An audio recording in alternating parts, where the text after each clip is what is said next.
welcome back, folks, to my 2017 game room tour. This is part 2. I decided to break it up just a little bit for those folks that don't really want to watch hour-long videos of a game room. So this will kind of break it up nicely, and then I'll probably cover my modern gaming room as well as my arcade in a different video. So last time we talked about the game consoles and a few different things. What should we talk about now? Why don't we talk about the stuff on the walls, and then we'll talk about some of the games and the Closet of Doom, and I think that'll be a nice tour of the 2017 GamerLogic game room. I guess we should start with the desk though really quick. Let's move this chair really quick. And for those of you wondering what kind of chair I use a DX Racer. They are very, very, very sweet chairs. Very comfortable. Love that chair very much. Have 2 of those, which my wife stole for her studies for school, and she has no complaints about it. But great chair. Very adjustable, very comfortable. Emmy steals my chair all the time from me anytime we do the GamerLogic streams, so you know it's comfortable. So for those of you wondering what my PC setup is, and actually what my streaming setup is, you're looking at it right here. Now, buried behind all the figures and the speakers is that guy right there. You can see the blue light special coming out of it. That is my PC. It's definitely a dinosaur in this day and age, unfortunately. The big thing is the fact that it's using an old i5 Intel processor. I think like a 2nd generation i5, I want to say. And it's just, it can't handle all the new stuff. It really can't. But for what I use it for mostly, which is recording game footage or processing game footage or doing live streaming, for the most part it handles it pretty well, and it handles the games that I've purchased in the last couple of years without much of an issue. I mean, these days there's not a ton of PC exclusive games I play that really require a ton of horsepower. Now, if I would have went down the VR route on the PC, I definitely would have had to upgrade, but not the case for me, because as luck would have it, I was sent a PlayStation VR. So yeah, how it works, to kind of give you the behind the scenes look when I am doing a stream, is obviously this is my main monitor here that shows off our retro games or whatever game we're playing. But when it comes to trying to stream, you don't want to do a lot of back and forth. If you got vertigo, it can make you a little dizzy, or if you have a bad neck, because I've been pile driven a few times, you don't want to do that neck turning action too much. So what I ended up doing was taking advantage of the HDMI splitter I have. I'm just going to sit down here, give you guys a little better view. So yeah, when I'm streaming, essentially what you see is here, this has my main TV, my main monitor on my PC. That is used to stream the game from over to the left TV onto the one on the right. So I can play the game on a main TV without any kind of lag. I don't have to use the streaming software or the game capture software. I can see exactly what's going on. And then on my 2 monitors on the right here, I can use OBS or XSplit, and I can monitor the recording. I can make sure there's no dropped frames or issues with the volume. And then on the top, I can generally use this monitor to make sure the YouTube stream or the Twitch TV stream is working, view the playback on there, and see the chat. Though generally, I see the chat on the OBS or XSplit stream as it comes in, and then that's what you guys see when it's streamed. And then when I do the rebroadcast of those, that's where you guys see the chat come in. So it's really nice to do that. And on the desk as well, I have a a Razer Chroma keyboard, Razer mouse, the Goliath pad with Chroma, this really cool clock, this LED clock you see here. My wife got me that for Christmas last year for 2016, and I love this thing because look at that Pac-Man goodness. That is sweet. I love it. So yeah, if you see on the top of the TV there, that is just a regular camcorder. That's what I use for the video on the top right of the stream or most of my recordings. I like it because the quality of the camera is a little bit better than your typical webcam. You can adjust things a little better. It sees light a little bit better. And then that's plugged into the PC. And that is captured via HDMI with my second live gamer HD. What else is important to me on this desk? Well, we have my Famicom and Famicom disk system tissue holder, which is out of tissues. My wife has to go to Sam's Club and get some more tissues in bulk. We have my buddy Rob here. I love Rob. My cat Loki loves Rob as well. Loki will rub on him every day, his face, not other things, you perverts. My nice little LED desk lamp here, speakers. I guess we can talk about the toys and stuff that are on here, right? We got Lord Vader, of course, here. We got a Bluetooth BB-8, my wireless headset, wired headset, another speaker, Sylvia, I think it is, from No More Heroes 2, and then my girl here, Rey. If you haven't noticed, as we were panning through the room here, I kind of got a thing for Daisy Ridley. I kind of got a thing for Hot Toys, too. I love how realistic they look. And I have a Kylo Ren, which I'll show you later.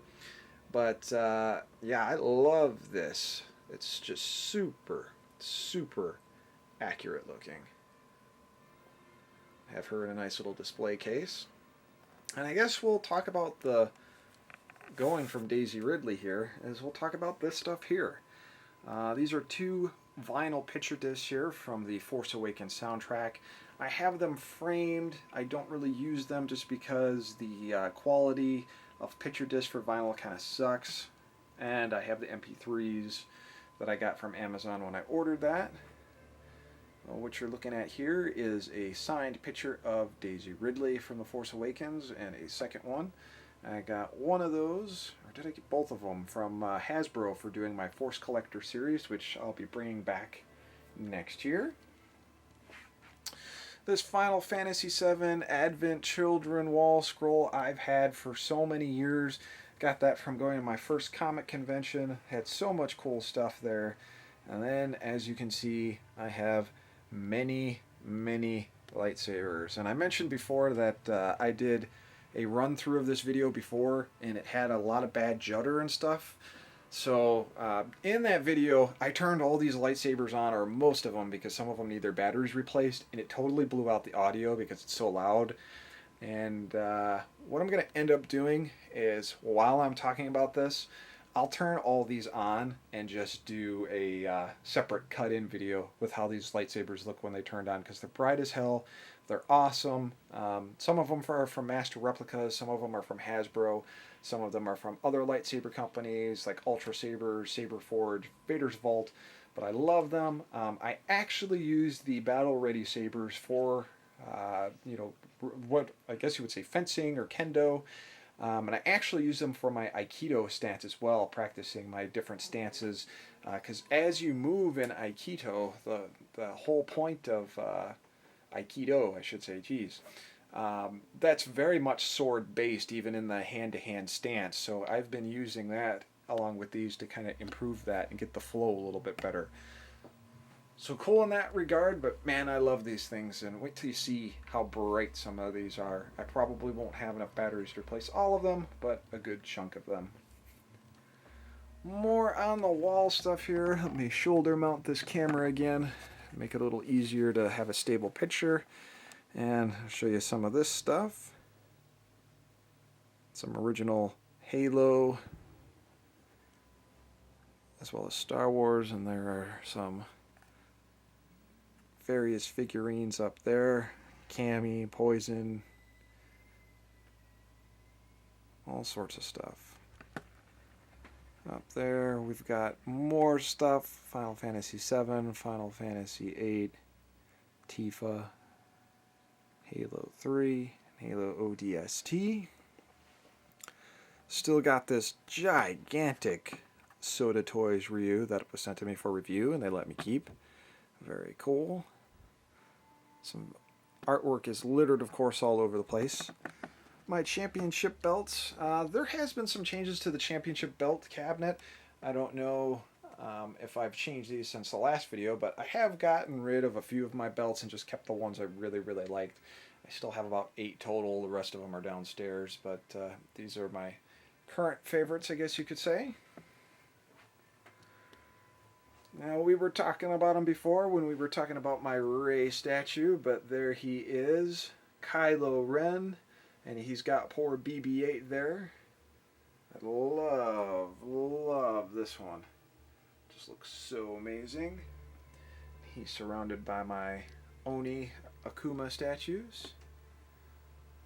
There's an old Phantom Menace bank. And is that everything on the walls? I think so.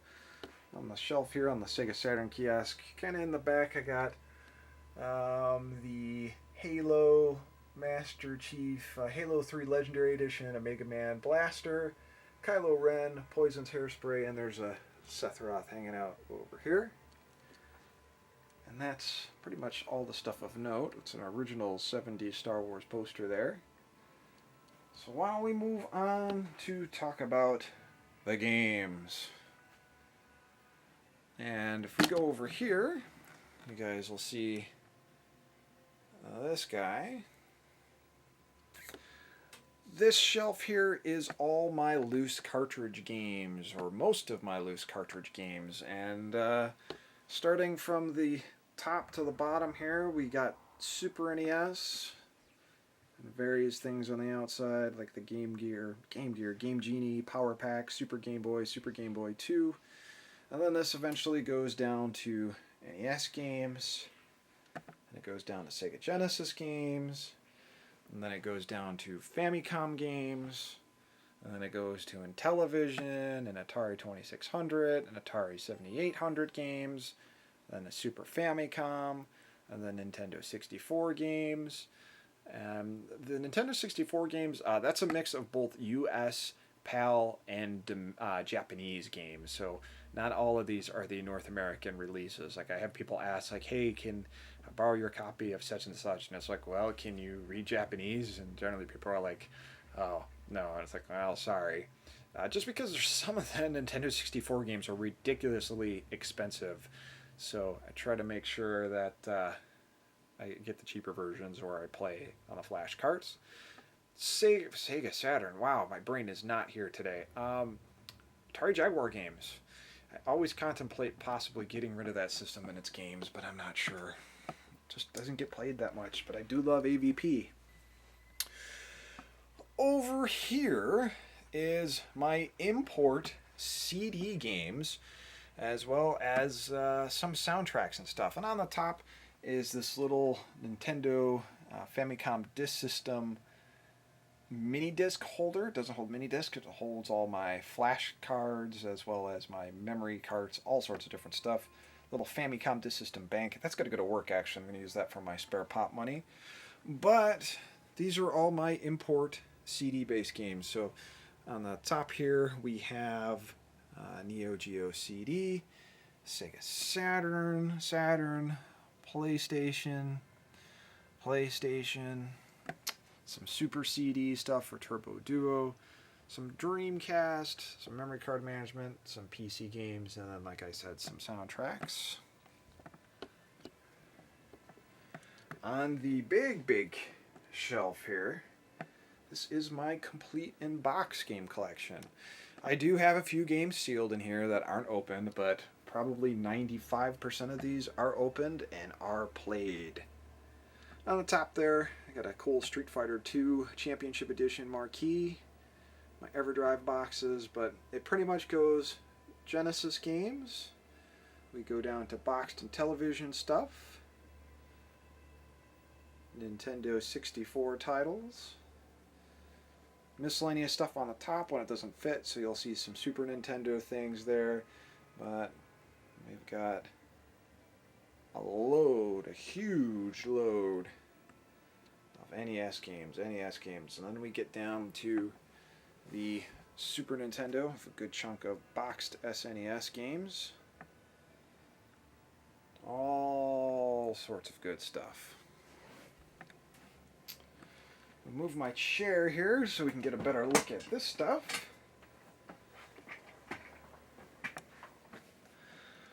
On this shelf, same model as that shelf over here, is mostly my CD-based games, or I guess I should say DVD release games. Now on the top there, you'll notice that I have a original Star Wars Empire Strikes Back speeder. I love that thing. Some more Xbox games, and Scream on VHS, the special collector's edition. But otherwise, this shelf starts with the original Xbox with a ton of games there. It goes down to the PlayStation library, PlayStation 2 library I should say. And then we have 3DO, TURBOGRAFX-CD games, Dreamcast, and then a crap load of original PlayStation titles. And starting on the last two rows are all the double CD case games with RPGs. So, you know, there's Final Fantasy and a bunch of stuff on there. Moving on, we've of course talked about this. Kylo Ren has a second job other than running the First Order. He actually has the job of protecting this shelf over here. And this is more import stuff. On this shelf on the top here, I've got my Famicom games, my complete in box Famicom games, Super Famicom games, as well as Famicom Disk System. This next one we have boxed 32X games, Master System games, PSP games. Down here we have PS Vita games, PSP complete in box games, 3DO, Game Boy, and there's probably more stuff there. And then we've got big box CD games like Sega Saturn, Sega CD, and big box PlayStation stuff. So yeah, nice load of stuff here. And yeah, a ton of games, as you can imagine, as you can see. The last time I counted with all my modern stuff, I think I had about 5,000 games. I don't know if that is still the case or not. I still have a lot of them, but that is a good chunk of my games. Now I also have handheld games as well. I'll tighten this just a minute here. And those kind of hide out over here, but it's not easy to see. I have all my handheld systems and stuff there. Game Boys, Game Boy Colors, PSPs, PS Vitas, Atari, you name it, it's there. And I guess we will finish up the game room tour with the Closet of Doom. And it's the Closet of Doom because stuff is already falling out of it. So in the Closet of Doom is more shelves, as you can kind of see. And in here is complete in-box systems. So on the top there you can see there's a Sega CD, there's a couple Xboxes, some Dreamcasts, 3 complete in-box Nintendo 64s, Genesis, Commodore 64. We get down here, complete in-box Virtual Boy, PS Vita, Super Nintendo, NES, and NES Satellite. There's a Super Famicom back there, GameCube, Famicom Disk System, TurboGrafx-16, 32X, Famicom, the AV Famicom, import Sega Saturn, some more modern stuff here, Xbox One, there's another lightsaber, Kylo Ren-ish lightsaber, some arcade joysticks, all sorts of stuff. I guess I'll open the other side for you guys here.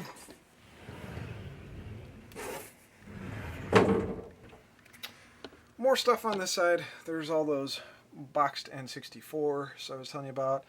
A couple boxed PlayStation 1s, Genesis, Model 2, Kinect. Another original Xbox. I have 3 of those? Jesus. Retron 5, miscellaneous stuff down here, boxed PC games, some game cases, and that's pretty much it.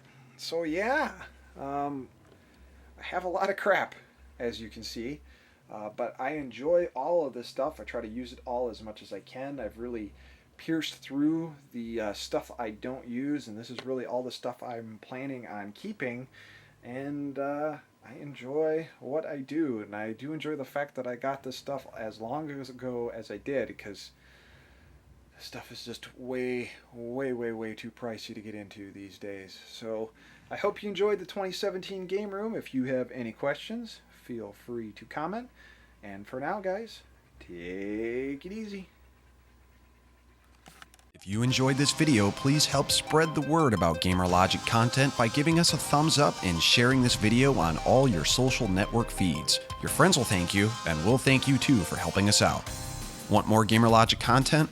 Support us on our Patreon page for exclusive mini articles, mini videos, desktop backgrounds, import bootkin videos, and monthly video game music remixes. Even supporting us with $1 gets you something cool. Thanks for your support.